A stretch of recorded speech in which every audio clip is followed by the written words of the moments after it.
খাস কলকাতায় app bike চালকের বিরুদ্ধে দাদাগিরির অভিযোগ। এক ব্যবসায়ীকে মারধরের অভিযোগ উঠছে তার বিরুদ্ধে। রবীন্দ্র সরণিতে নিজের কাস্টমারের জন্য অ্যাপ বাইক বুক করেন এক ব্যবসায়ী। যাত্রীর সঙ্গে ব্যাগ থাকায় প্রথমে যেতে নারাজ সেই বাইক চালক, এরপর বুকিং বাতিল করতে বলে চড়াও হওয়ার অভিযোগ। ব্যবসায়ীকে পর ঘুষি মারধরের অভিযোগ অ্যাপ বাইক চালকের বিরুদ্ধে। জোড়াবাগান থানায় লিখিত অভিযোগ দায়ের করেছেন ব্যবসায়ী।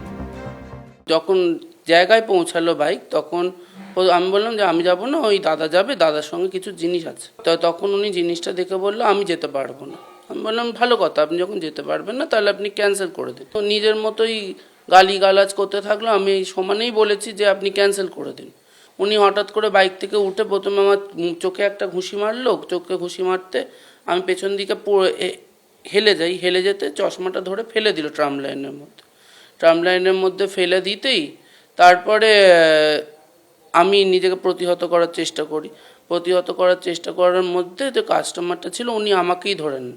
যেহেতু আমাকে ধরে নেন, আমি তো আর প্রতিহত করতে পারছিলাম না। তার মধ্যে উনি আরও 3-4টে ঘুষো আমার মাথায়, কানে মারে। আমার কানের পেছনটা লেগেছে, ওখানটা আমি চেবাতে পারছি না কিছু খাবার, আর মাথার পেছনে লেগেছে।